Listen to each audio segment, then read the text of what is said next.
You stupid bitch. Yeah, you're a stupid bitch. You stupid bitch. Welcome to this week's episode of Stupid Bitches Say What, the Aussie podcast about everything and nothing, but always with wine, and your hosts, Sean Hipkins and Sky Lee Collett. This week, it's back in time. And we're heading so fucking far back in time that there is actually no physical evidence that what we are talking about actually existed. Isn't there? They live on through tales of folklore and ye old tales from yonder. So buckle up, bitches, as we look at some of the world's most famous and interesting mythological creatures. Listen in as we cover mermaids, the Chupacabra, dragons, Grootslang, unicorns, and Gorgons. And what, pray tell, are you drinking, you stupid bitch? Well, thank you for asking. You're welcome. I think you're going to really love this. So, I was feeling like if I drink wine this evening, I will get absolutely shit faced and I have things to do in the morning. So, I've decided not to drink wine because, I have actually no self control when I'm drinking 2 bottles. So I decided to have a vodka sodas because Oh, that's my fave. yeah. But I didn't have any limes, and generally I can drink it without limes. But I'm just feeling a little bit festive this evening. I love Podcast and that. all, the week's over. It's fucking Friday. I'm like cheesing. I've had a crazy week. I'm just ready to fucking party, but not too hard, of course.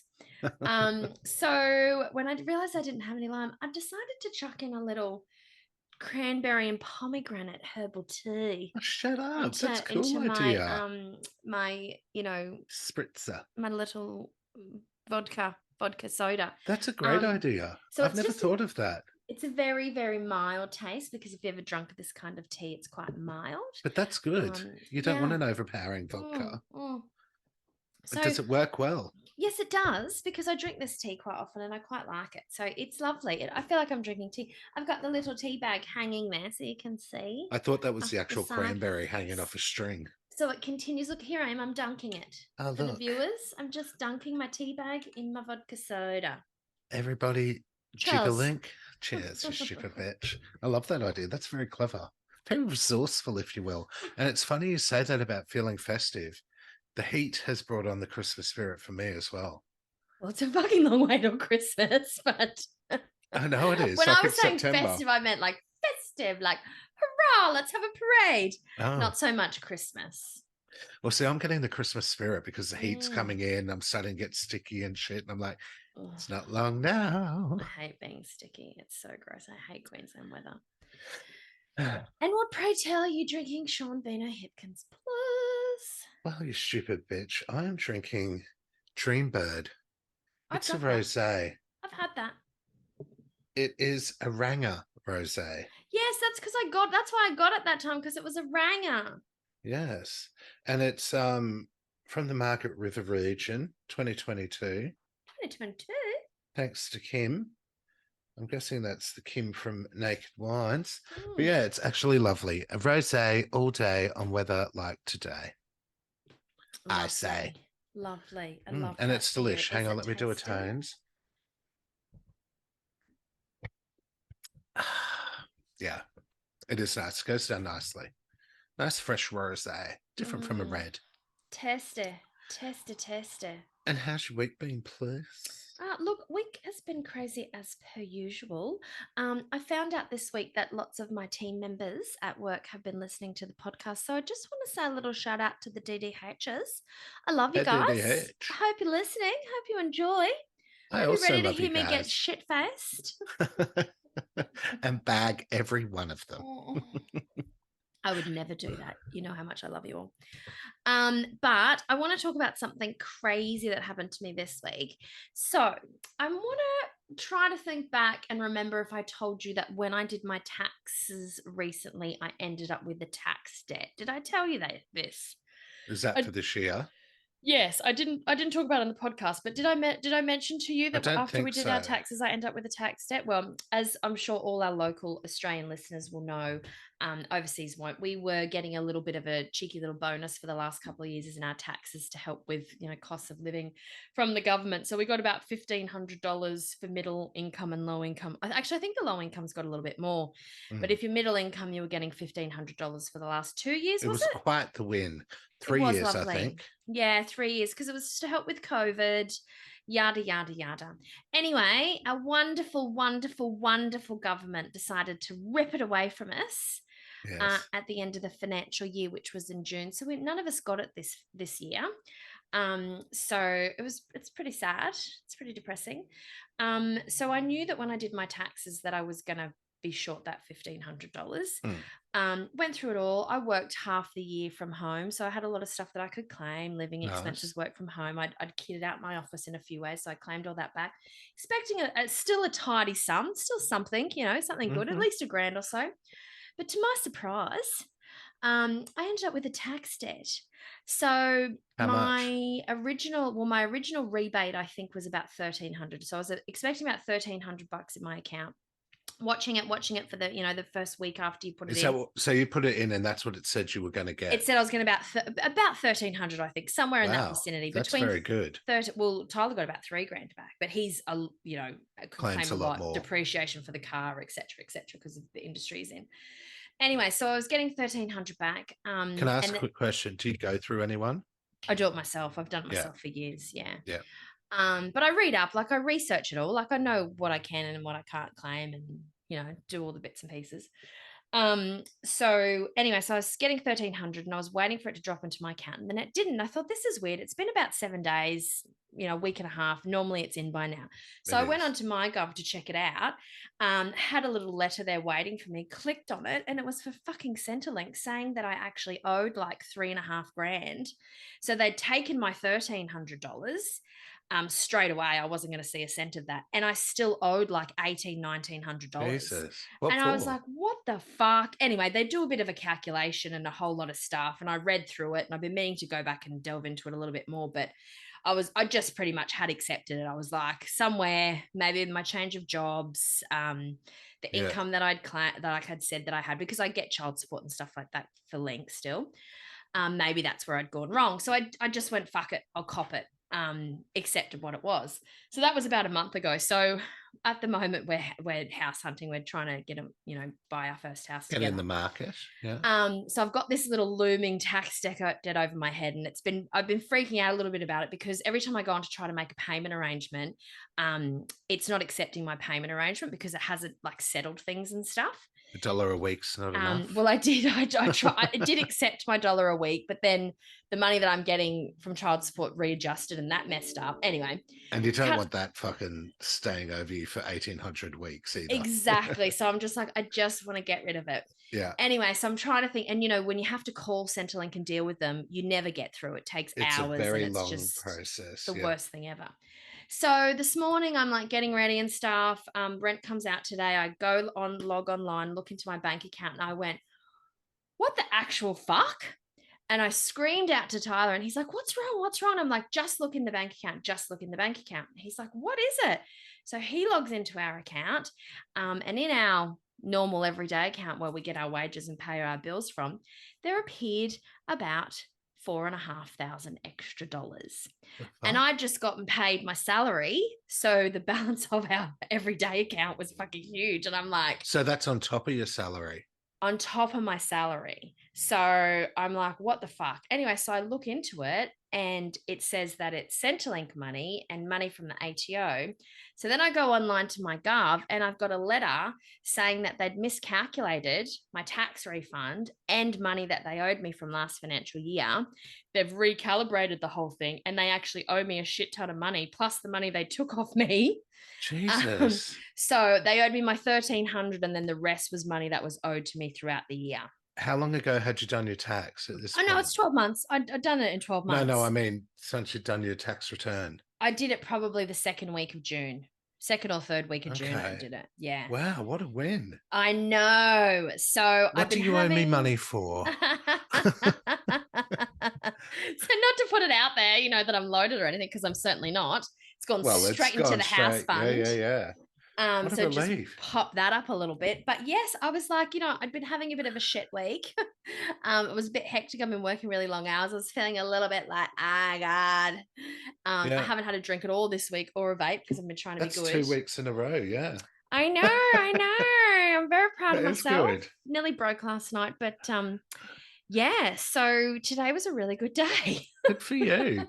That's interesting you say that too, because before the $1,500 gift that we were all given, I used to always get about $400 or $500 back on my tax because I claim my phone, internet, and now it's work from home, so I get to claim all that too. The Yeah. depreciation on my new computer, and this year I had to pay $250 with everything that I had in there as a claim.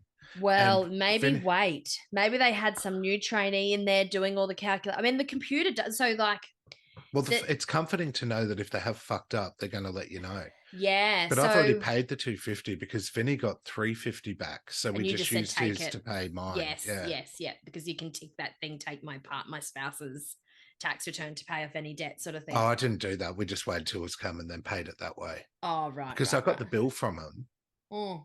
which I paid. God, I'm going to have to check. Well, see, I got the bill on the app, but I never got sent anything to say you because normally they want to put it in writing to you and say, here's your bill, you got to pay. Like I was waiting for that letter to come and say, here's like I got a letter saying you need to pay it back. And it did have the BPay details and Yeah, everything that's and what how I I did used. it. Yeah. But I never got anything officially in the mail to say you're in debt to us. You better start God, that paying, would be nice if I get the $250 back plus the other Yeah. stuff. So I don't want to get your Because I hopes thought up. it was, but I just thought it was really strange because I've never owed I thought the before. same thing. I have to say, I was like really flabbergasted. I was like, what the fuck do I owe? Like, because it ended up being so if you think the 1,300, so that was like, nearly 2.5 grand that I owed after I did my taxes with the stuff that I already claimed back, which was quite a bit. So yeah, I was gobsmacked. So Interesting. and now I've officially got the letter saying that they didn't say they made a mistake. They said we've had to recalculate it. Yeah. Bullshit. Never saying that they've done anything wrong, just saying once they did a recalculation, they've found that they owe me money. But like if anyone, Who cares with that? You don't want their apologies. You just want the cash. I know, I just want the cash. So if they have made another mistake, I'll just be like, hey, you sent me this telling me you made the first mistake. So fuck you guys. I'm keeping What do that you money. want from me? Yeah. God. Well, dear listeners, if anyone else has a windfall like that, definitely let us know, especially with this year's tax return, because there's been a few people at work that have owed as well. So I wonder if it has been a fuck up. Interesting, isn't it? Well, I mean, because they'd put it. See, I didn't even see the letter, so then I got the alert today. So I just literally logged in at about 8 o'clock this morning and saw the money. So it must have come in after midnight last night, in the early hours of this morning. And then I got a ping on my phone saying you've got a letter from the ATO. And by the time I'd gone, well, from the government, by the time I'd gone in, they were the two letters that I'd already read. So the first letter was saying that they'd recalculated it, and the second was that they'd recalculated it wrong, Bing, basically. bing, bing. So yeah, it was it's like winning a jackpot on the pokies. The wrong isn't one, it? and then your new calculation. So I got two Wow. letters from them, and I was like, oh, it's the same letters. So Well, I got the fingers money crossed. before I got the letter. Fingers crossed. So check your account. Yeah, I will. Because I get the text saying you've got a new MyGov or an email saying you've got a new MyGov, a message. So yeah, great day for Skyzy. Yeah, totes. And I did our tax return. Also, don't ask me for a borrow because I don't have any money on for. I think I did our tax returns in July or maybe even August. So maybe it's if you did yours the second weekend in June, hopefully something will come out of it. Because it's been strange. I've never owed before. And if I hadn't had all those things to claim, I would have owed more. It is weird that you owe when you have claimed so much, isn't it? Because and you've been in the same job, so it'd be different if you change jobs because sometimes they can mess up the tax rate, or sometimes they recognize that you've had two jobs and they might end up not giving you the tax-free threshold for a bit of a time or something. Do you know what I mean? Like that could happen, I guess. Some fuck up, speculating.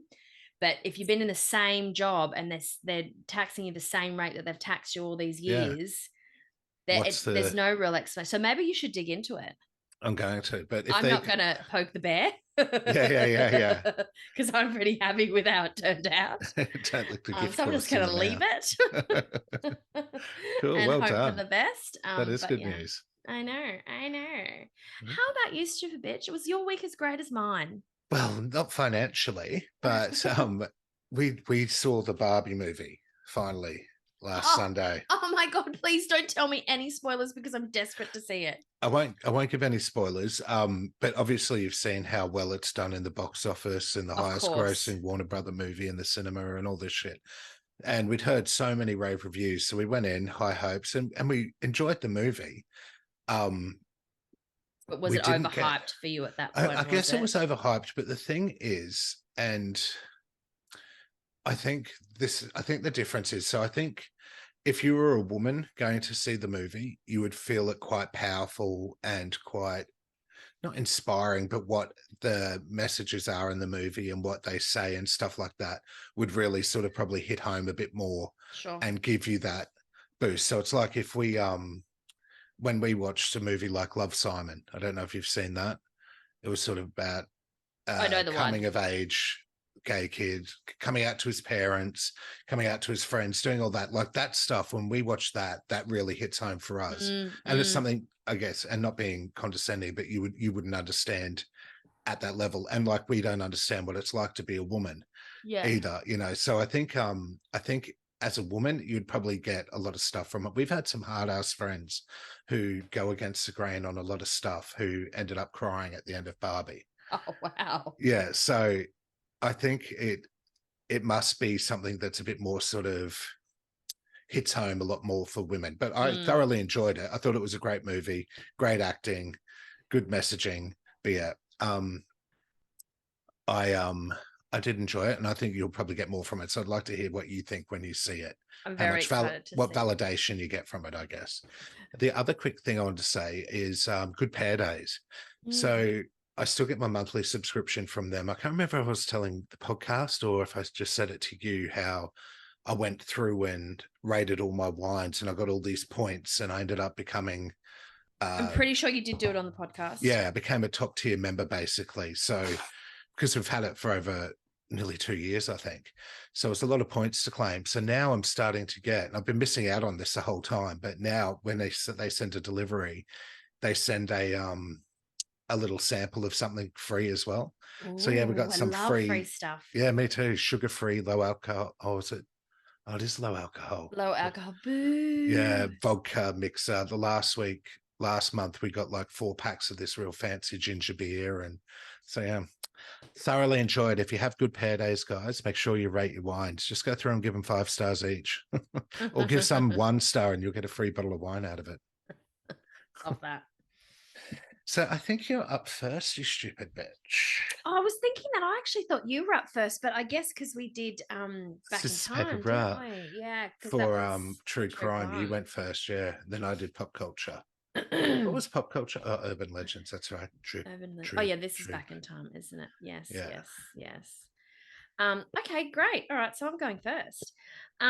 So I'm crazy excited about this week's topics. I guess I never realized how much I actually do love mythical fantasy type creatures. I mean, we've openly discussed my obsession with dinosaurs and also zombies. And vampires. And vampires, of course, yes. Also, just a little point, can we do dinosaurs versus cavemen and as a back in time one time, please? Just putting it out there. What do you mean versus? I don't know, or something like that. I just want to do dinosaurs for back in time. We Okay. can do prehistoric times, yeah. Yes, please. So my three topics of the night my three topics of the night are ones I really, really love. And I've actually written here you go first this week, I believe, but you don't. It's me. So I did joke a little bit before. I'm not super prepared this week. I've had a really crazy week at work where I've worked really late hours. So I did rush hastily to put this together.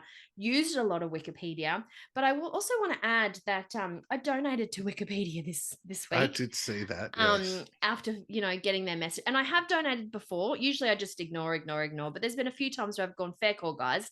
I don't want ads like YouTube all over my Wikipedia. And I don't want to have to pay a subscription amount. I love that it's free. And even though I use it for the podcast, I use it for 1,000 other things. Like anytime I want to look up movies or seasons of shows. So I probably would use Wikipedia, if not daily, several times, like more than what my donation was, which was actually $3. So Yeah. I also feel like I'm paying for a service. So if sometimes I rip off their content, it's deserved, okay? I paid for that. Contribute financially towards Wikipedia. So let's talk about mermaids, shall we? Splish splash. Well, I was thinking more about the Little Mermaid Ariel, and now I've got those songs going through my head. Well, yes. Look at this stuff. Isn't it neat? Well, I was like the Under the Sea one, Under the sea, under the sea, under the sea. Darling, it's better. Down where it's wetter. Take it from me. But have you seen the new one, the new Little Mermaid? No, but it's just become available on Disney, so I will be watching it. Oh, and because I love Melissa McCarthy, so yes, I would love to see her as the baddie. But yes, and the other notable mention I wanted to make was also Splash. Oh, good call. So I'm going to touch on that in a little bit, but let's just talk about mermaids. And the not so popular Splash 2. I know, Splash 2. It's funny, Splash 2 never appeared in my research at all. Back to the water. Does it still have it doesn't have Tom Hanks in it, does it? But it has Daryl Hannah?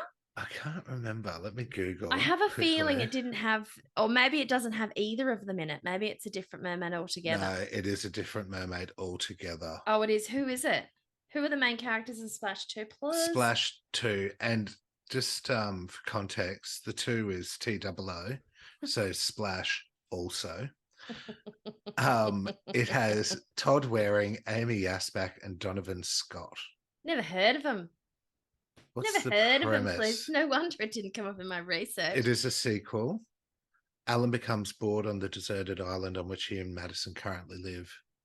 Madison shows him exactly what's going on. No spoilers, please. No spoilers, please, because I don't want to know how Splash 1 ends, because I watched it years ago when I was a kid, and I was going to get to this later on, but I was going to do a synopsis of Splash, but I decided against it because as I started looking at the imagery, I was like, actually, I'm totally going to make Tyler watch that with me. So I put it on the movie list because I want to see it again. So I didn't want to read up on it or give a synopsis because I didn't want to ruin it for myself, because I actually couldn't remember the storyline in any way. Yeah, no, I can't really. I remember her being in a bathtub and pouring salt into the water. Yes, I remember that. Yeah. And obviously one of Tom Hanks's very, very early major films, where he was just starting to become popular. Plus, but she didn't get nominated for Academy Award for, funnily enough. No, that's shocking to me. So surprising. So, if you didn't know, dear listeners, a mermaid is a legendary creature with the upper body of a woman. And also, wait for this, the tail of a fish. Splish splash. My brother Lee used to always say the Little Mermaid has a cartoon vagina. I love that. Their male counterparts are called mermen. Yeah, if you will. Also quite fascinating to me. I'd love to think that there is like this whole, mermaid, merman. Totally. And the mermen. And I'm sure the women are beautiful, but the mermen sound hot too. Yeah, they do. They certainly look hot. Yeah, waist up. Mermaids are usually described as beautiful and musical beings. They are said to have such lovely voices that sailors are drawn to them by their songs. Sirens. Some stories also claim that mermaids can predict the future. I actually didn't delve into the whole siren versus mermaid. I really should. That's I think that's the opportunity. I think it's the same sort of thing. I think it is, but I think sirens lure them to their death. Yes, lure them to the death. So it's like it's a more darker version of what a mermaid is. Yeah. In old legend, well, here we go. Actually, I didn't cut and paste this at all. I promise. I've researched it. In old legends of Europe, mermaids often were portrayed as dangerous and unlucky. If angered, they could cause floods or other disasters. If a sailor saw a mermaid at sea, then he and his ship were bound to run into trouble. Mermaids also caused drownings by luring humans into the water. So I guess you're right. They are the same thing, mermaids and sirens. Other stories, however, describe mermaids as kind creatures. One of the most famous mermaid stories is Hans Christian Andersen's. Can you tell me what it is? The Little Mermaid, please. Is it really? Yes. And it's, well, I won't say anything in case you've got it. In the the tale, a little mermaid wishes dearly to be part of the human world. She rescues a human prince after a shipwreck and soon falls in love with him. She later trades her voices for legs to go ashore and find the prince again. Mm. You have to be living under a serious rock if you don't know that tale. The first stories of mermaids under the sea. Yes, you just have to be living in the mermaid kingdom. What do they call the kingdom in the Little Mermaid? What was it? Oh God, I can't Merworld remember. or something? No, I don't think it was Merworld. I don't know if it was Atlanta or something like that. The first tales of mermaids may have been inspired by dugongs and manatees. Manatees, I love manatees. Dugongs Atlantica. and Atlantica, that's it. Because there's actually a film called Atlantica, isn't there? Like another cartoon film. Atlantis, I think it Atlantis, is. that's it. Dugons and manatees are aquatic mammals that nurse their young at the water's surface. Sailors might have seen those animals from a distance and thought that they were mermaids. I think that's pretty hard to mistake that because we've all seen what a dugong and a manatee looks like. Look at that beautiful woman. And it's like when you're in the desert when you're out to sea too long. Like an oasis type thing, yeah. Start seeing things, please. At that stage, you're like, fuck it, I'll do it. And also, if it's all dudes, they're like looking for women everywhere, like, hey, sup, sup, manatee. The poor gay sailor on the ship's getting jealous about the fucking dugong going past. What about me, guys? Now, this is why I was going to say this part.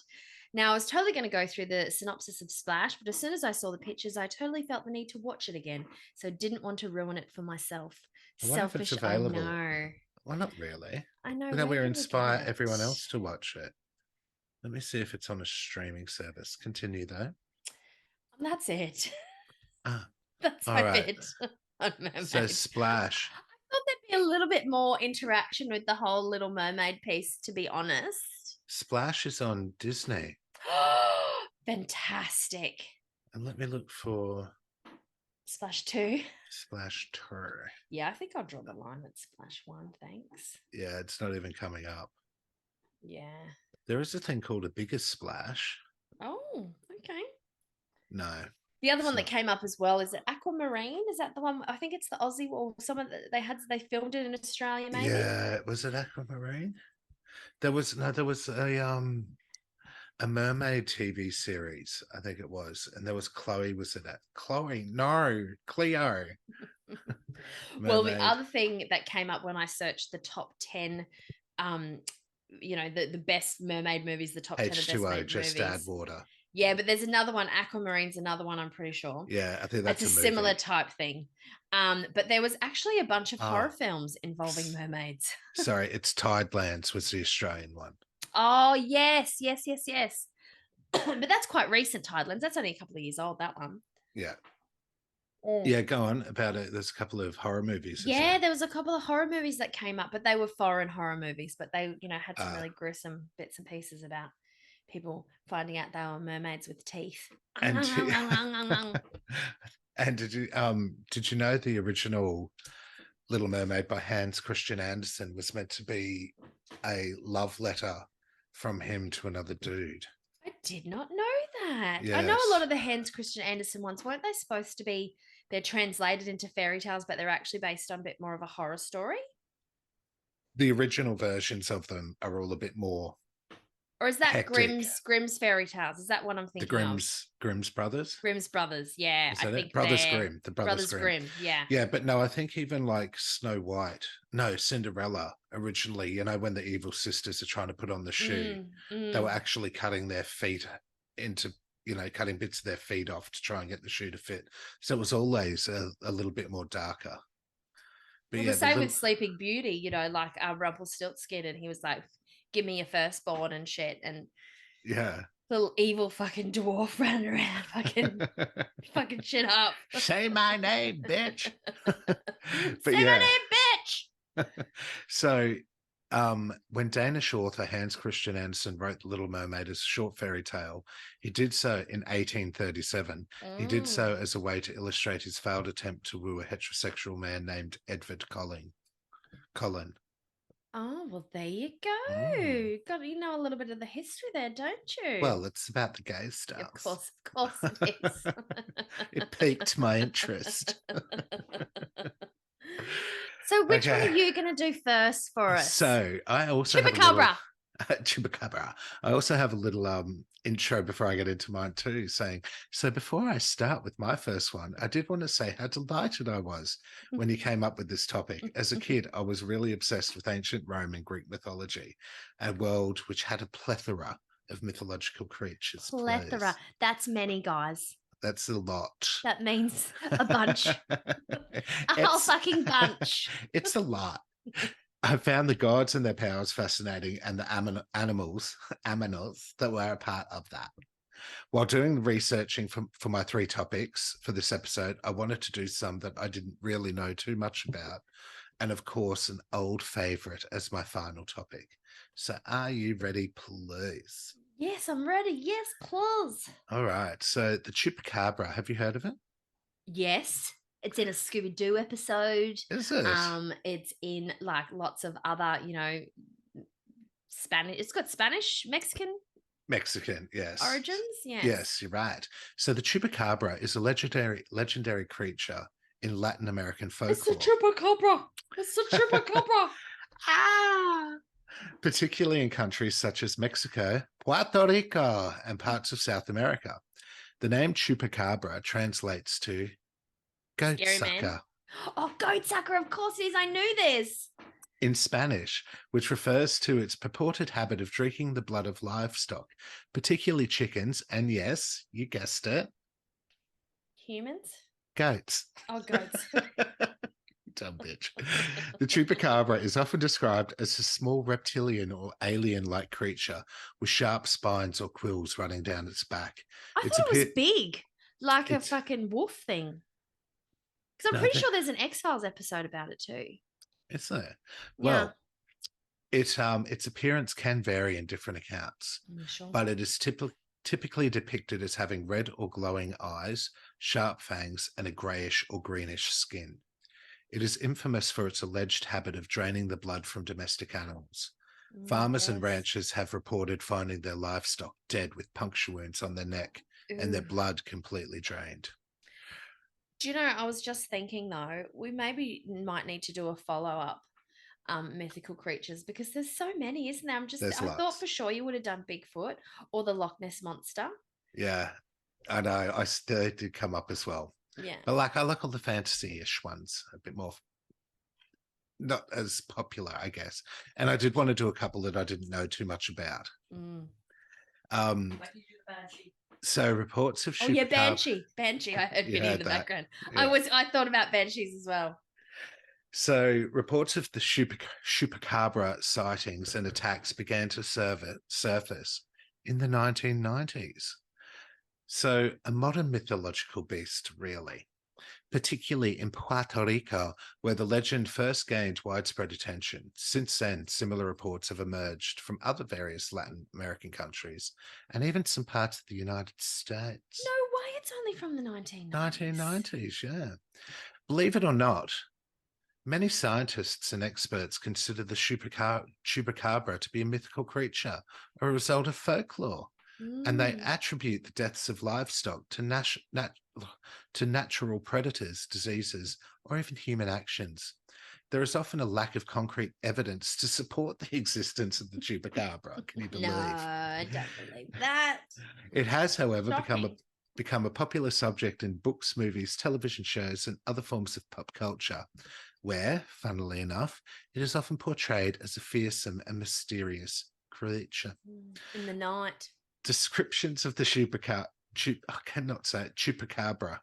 can vary widely depending on the region and the specific folklore with it. Some versions, the creature may have wings or other unique characteristics. Never heard of a chupacabra having wings. A flying chupacabra, maybe in the summer, like cockroaches, just comes out and there have been numerous reported sightings and incidents involving the chupacabra, but these reports are often anecdotal and lack concrete evidence. Many of these reports can be attributed to various natural factors, disease, or predation by known animals. People just just don't like to believe, do they? It's just like Santa. You need to believe to get the magic of it. So here's some encounters I could find on the web. In the early 2000s, there were reports of mysterious animal killings in parts of Texas and the southern US states. Some people attributed these incidents to the Chupacabra, while others believed they were the result of coyote attacks or diseases. In Chile, there had been reports of the Chupacabra-like creatures attacking livestock. These reports often described strange-looking animals with quills or spines on their back. And in 2018, there were reports of a strange creature resembling the Chupacabra attacking and killing livestock in rural areas of Nicaragua. Local residents claimed to have seen the creature and described it as having reptilian features. And that was all I could get from the live sightings. Oh, interesting. Very interesting. Isn't it I feel like just? it's a case of Scooby-Doo. Yeah. Those pesky kids. Those meddling kids. These meddly kids, yes. All right. What's your next one? The dragon, is it? Oh, yes, yes, it is. Hold on. Let me just put you down here. Wow. Okay. Dragons. Very similar to dinosaurs, really. Except they breathe fire, fly. Some dinosaurs fly. Come on. Pterodactyl plus. God, they're gold. Dragon is a large, magical, legendary creature that appears in the folklore of multiple cultures worldwide.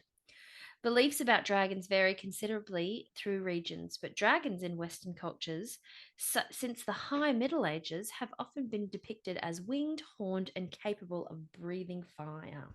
You were right about the fire. Fancy that. Dragons I've in seen many a Eastern movie. cultures are usually depicted as wingless, four-legged, serpentine creatures with above-average intelligence. Oh, yes, because they can talk English, some of them too, can't they? Yes, yes. I'm thinking Dragonheart. Commonalities between dragons' traits are often a hybrid of feline, reptilian, mammal, and avian features. Scholars believe vast, extinct, or migrating crocodiles bear the closest resemblance. Must have been a big fucking crocodile. I know, especially when encountered in forested or swampy areas, and are most likely the template of modern Oriental dragon imagery. I didn't go into the Oriental piece because it was very lengthy. Didn't have time for that. Dragons and dragon motifs are featured in many works of modern literature, particularly within the fantasy genre. As early as the 18th century, critical thinkers were already asserting that too much literature had been published on dragons. There are already in books all too many fabulous stories of dragons. In Lewis Carroll's classic children's novel, Through the Looking Glass, one of the insert poems describes the Jabberwock, a kind of dragon. Humorously showed with a waistcoat, buck teeth, and eyes of a Victorian university lecturer. It's a bit scary a bit more scarier in the sequel to Through the Looking Glass, or the Alice in Wonderland Tim Burton one. Was it Tim Burton who did that? I haven't seen that. Yeah, it's got Johnny Depp and Helena Bonham Carter. And then there's a second one, which has the Jabberwock. I need to add that to my list of movies. Remind me. Okay. Otherwise, I'll just get on my phone and start, messaging. In works of comedy and children's fantasy, dragons often fulfill the role of a magic fairy tale helper. In such works, rather than being frightening, as they are traditionally portrayed, dragons are instead represented as harmless, benevolent, and inferior to humans. Oh, I don't believe that at all. I don't think they're inferior, yeah. No, I think if you can fucking breathe fire, watch out, motherfuckers. And squash a human with your foot. Yeah. They are sometimes shown living in contact with humans or in isolated communities of only dragons. Though popular in the late 19th and early 20th centuries, they began to grow increasingly rare after the 1960s due to the demand for more serious children's literature. One of the most iconic modern dragons is Smaug from J.R.R. Tolkien's classic novel, The Hobbit. Yep. Dragons also appear in the best-selling Harry Potter series. Yes. But J.K. Rowling. And they're good because she covers the Oriental dragons, the Bulgarian dragons, so the Eastern European. There's all the different. All the ones I didn't want to go into. Yeah. Well, I mean, she explains like different features for them and stuff. That's it. Yeah. So other prominent works depicting dragons include Anne McCaffrey's Dragon Riders of Pern. Didn't know anything about this one. I think I've heard And of then, it. Yeah. of course, George R.R. Martin's series A Song of Ice and Fire, Yes. as well as Krista Paolini's Inheritance Cycle. Now, have you read any of the Inheritance ones? No, I've never heard of it. I read them all. So the very first one being Aragon. The Aragon's a movie as well, and I read all the books. There's 3 books in the series. Loved them, was obsessed with them. The movie came out. I think I actually saw the film before I read the books. I can't remember. But then was devastated when they decided not to continue on. When they made Aragon, the first film, they had planned to make others. Oh, and they didn't continue and with they didn't. No. Was Aragon good? Aragon's excellent. I've never seen it. Super, super good. But so is Dragonheart. It's like what Sean Connery is the voice of the dragon. Yeah, I Have haven't you seen Dragonheart? No, but I've seen the previews for it. Fucking such a great film. Love it, love it, love it. So I'm gonna ask you before I go through my list. Can you think of your favorite dragon movies of all time? Yeah, so I mean the Harry Potter ones, of course, Lord of the Rings, and of course Game of Thrones. But when you started first talking about it, I started thinking back to when I was a child. And one of my favorite ones was Pete's Dragon. Oh my God, shut up. Yeah. I love Pete's Dragon so fucking much. Yeah. The original. Was it cartoon and real life? Yes, it was. Yeah. It was. The dragon was cartoon and the rest of it was live action. Yeah. And it was a really cute little dragon. They made a remake of it. So they made a remake of it, and it's got the chick out of Jurassic Park, Ron, what's his face's daughter, the redhead one. She's also in Spider-Man's. No. Oh, Kirsten Jurassic Park. No. And she was in the episode of Bryce Dallas Howard. That's it. I always forget her name. And Ron Howard's her dad. So he was the guy from the Waltons. And then became Days. And became a massive big movie director and whatever. Yeah. So I forget where I was going with that. Oh, Pete's Dragon. Yes, they made a remake of it. Yeah. Totes. Was there a song in it? There was. I can't remember it, but if you were to say it, I would remember. Yeah. I can't remember. It was a really cool song. Are you looking it up? Yeah. And we can't, not mention How to Train Your Dragon. I saw that with Link when he was quite young and he was obsessed. That was one of the, movies that he was obsessed with. That was one of the earlier ones of the Pixar. Was it Pixar? What's the other? Not Pixar. One of the other ones. DreamWorks. DreamWorks, I think it is. One of them.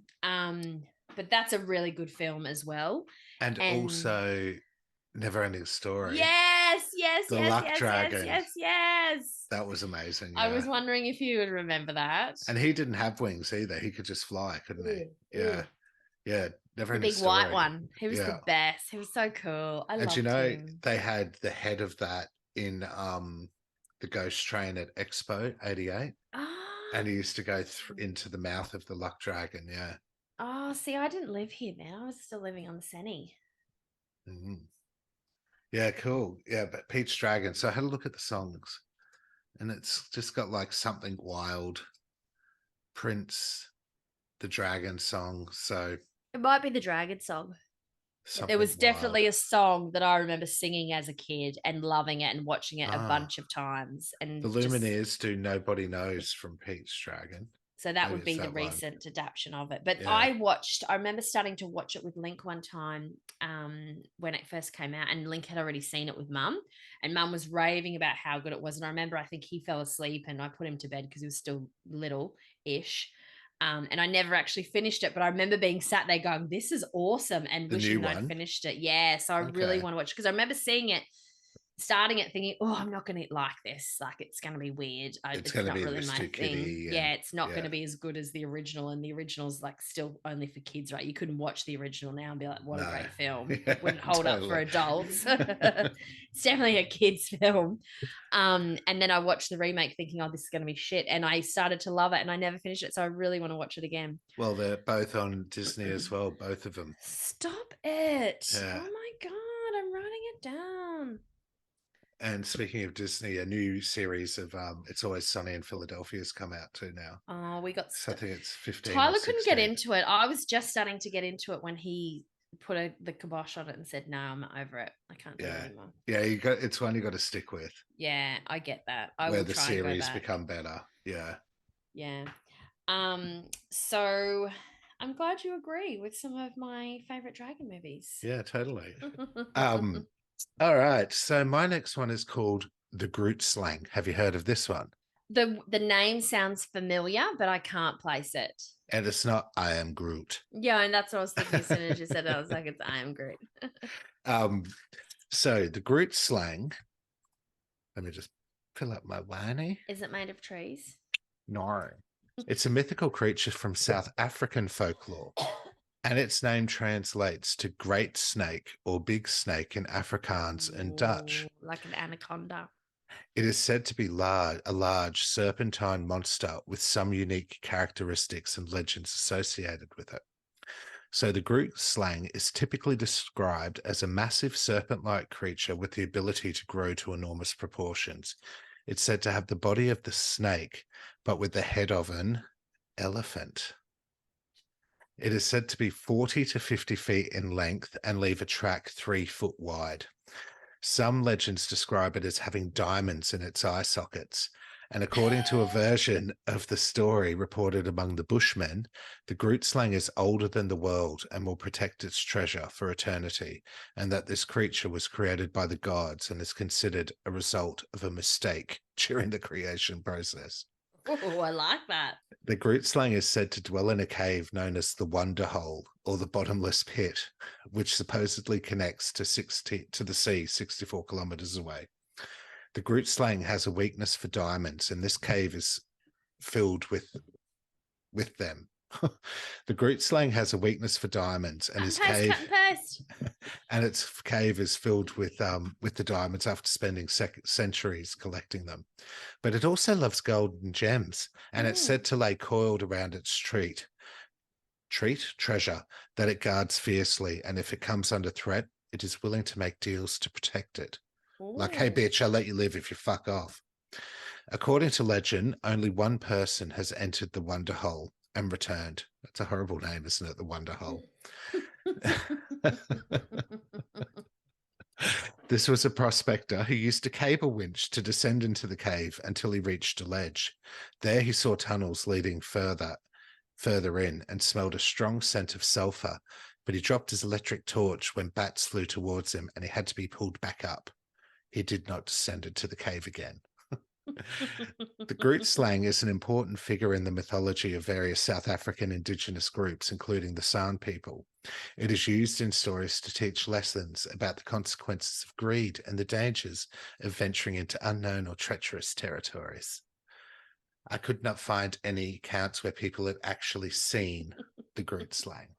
Well, it's funny that you say that because I'm pretty sure it's one of the bedtime stories that Dwight in The Office talks about the Grootslang. Now that you're talking through it, I really? remember him saying something about the Grootslang, like a German, but it was a German children's story. It's got, as I said, it translated into Afrikaans and Dutch, but I think that's because of so maybe, was it German or could it have been Dutch he was talking about? It could have been Dutch, actually. Yeah, because I know how the Dutch had some colonies in Africa way back when. Sure. What do they call it? Fucking Rhodesia and all that. Anywho, your next one. That was so short and sweet. I thought I was going to be the only one with the short and sweet ones tonight. My next one's a bit longer. My last one, please. The lovely little unicorn. Aww. The unicorn is a legendary creature that has been described since forever as a beast with a single large pointed spiraling horn projecting from its forehead. In European literature and art, the unicorn has for the last 1,000 years or so been depicted as a white horse-like or goat-like animal with a long straight horn with spiraling grooves, cloven hooves, and sometimes a goat's beard. In the Middle Ages and the Renaissance, it was commonly described as an extremely wild woodland creature, a symbol of purity and grace, which could only be captured by a virgin.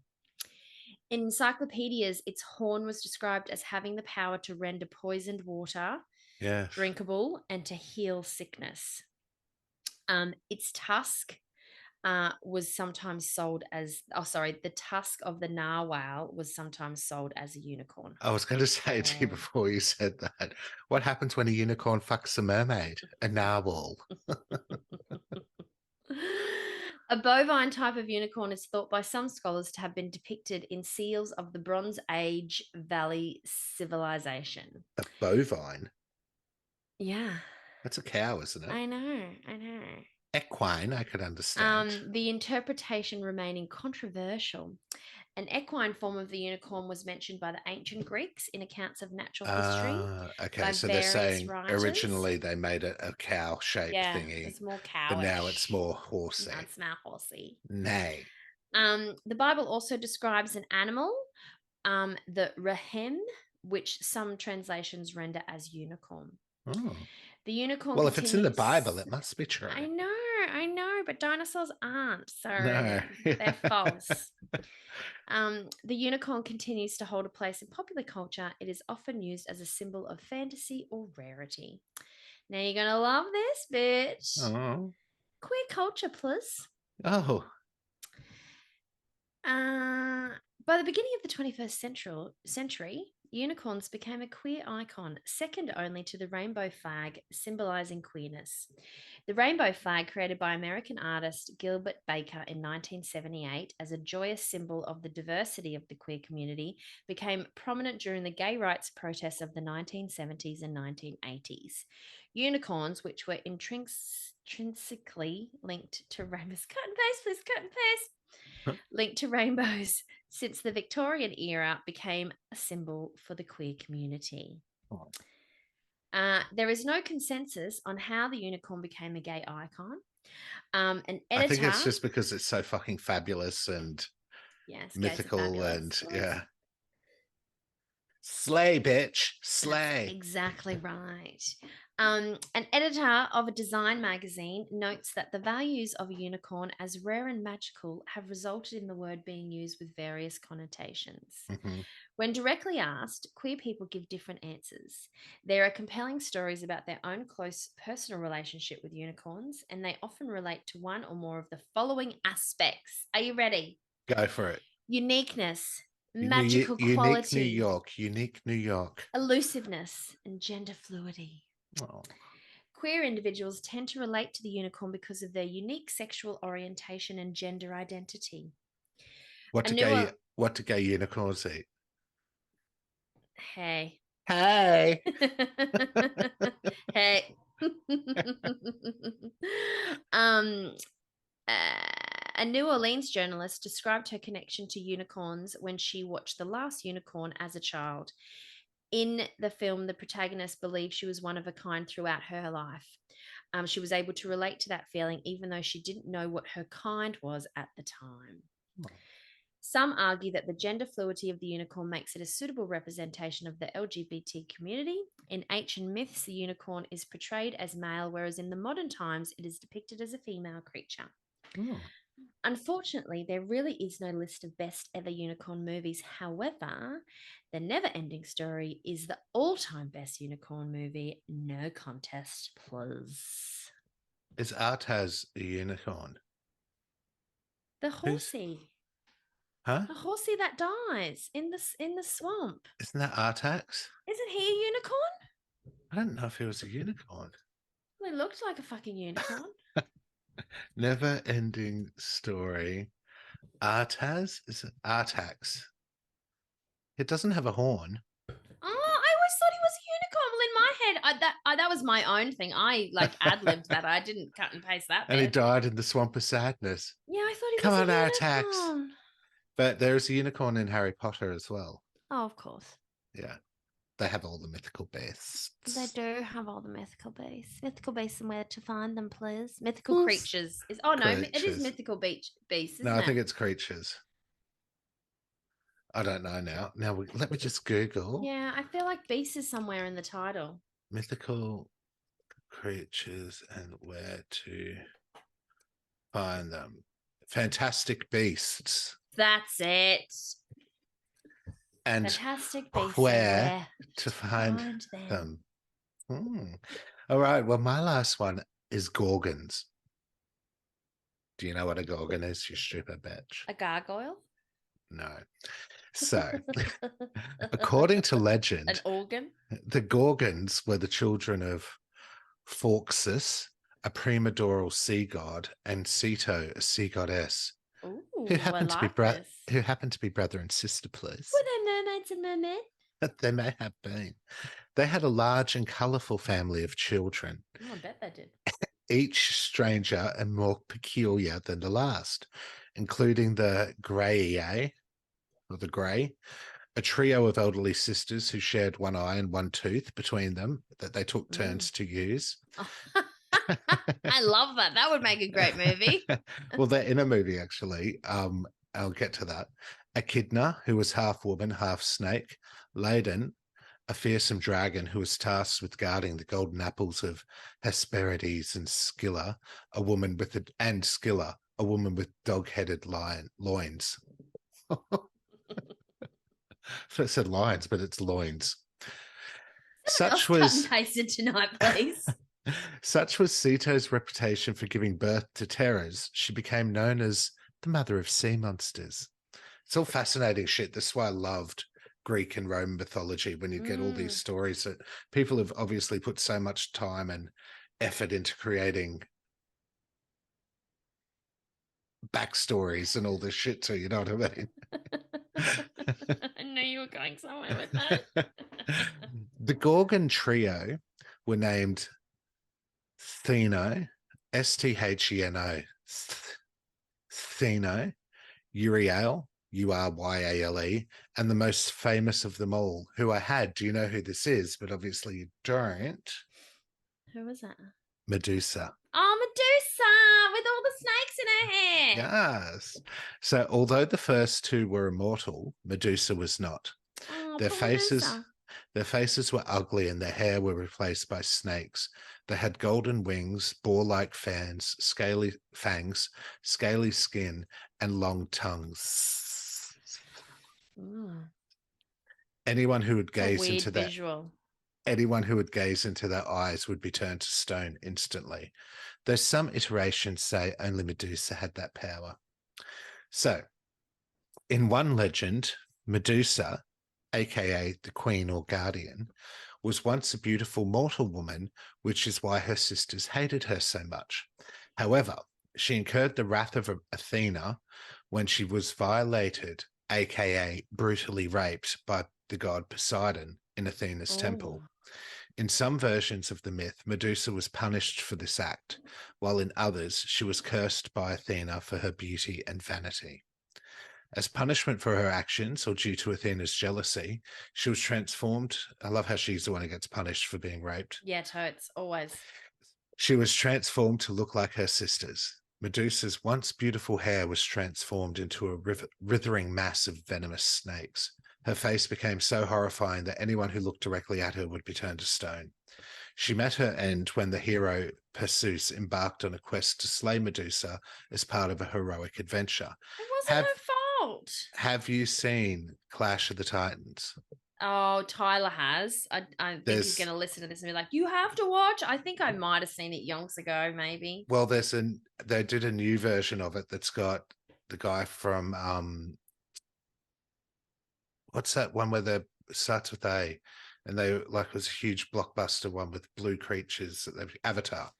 Oh, yes, Sam Aussie Worthington. guy, Sam Worthington, yeah. He's in the Clash of the Titans, and I think the sequel to it's Clash of the Gods. But originally, back when we were kids, there's an OG Clash of the Titans, and that was great. I fucking loved it. But the sisters, the Grey, they're in it as well, and that's how he goes to find out where Medusa's staying. So one of his tasks is to bring the head of Medusa, basically. Oh, poor Medusa. And well, she was pretty evil at this point. And he goes to the grey, and they're all around a bubbling, boiling fucking cauldron, and they all have the eye, and the eye gets passed around. The tooth, however, that wasn't featured. So Perseus was aided by various gods and received gifts, including a mirrored shield from Athena. Using this mirrored shield to avoid looking directly at Medusa, Perseus decapitated her while she slept. He kept her severed head and later uses it as a weapon. So he'd use it and hold it out to people to turn them to stone. When Medusa was still alive enough to do that, even after she didn't have a body. Well, when Medusa was decapitated, however, two creatures sprang from her blood. The winged horse, Pegasus, emerged from her neck, while the warrior Chrysaor... From her neck, you say? From her neck. While the warrior Chrysaor was born from her body. And Chrysaor is described as a giant in some iterations, but also a winged boar in others. Both of these beings played important roles in other myths. I always loved Pegasus. I was going to do him as a topic, but thought, seeing as you're doing unicorns, I'll keep the equine family limited. But you know Pegasus, thank you for that. It's so thoughtful. I know Pegasus, yes. It's like the one at the end of the Universal, like the bit. With the wings, yeah, exactly. So Medusa has been interpreted in various ways in literature, art, and psychology. She is often seen as a symbol of female rage and power, as well as representation of the monstrous and terrifying aspects of femininity. Terrifying aspects of femininity, I tell you. Her ability Lots of flying and flapping about. Her ability to petrify with her gaze is symbolic of the destructive power of beauty. So now, just a little quick blurb about her sisters, Stheno and Euryale, or however you pronounce it. Unlike Medusa, Stheno, also, which translates to the strong, and Euryale, which translates to the far springer, were immortal. Their immortality made them resistant to most threats and meant that they could not be killed or harmed by mortal beings. Like Medusa, however, they had a terrifying appearance, and looking directly at them would also turn into stone.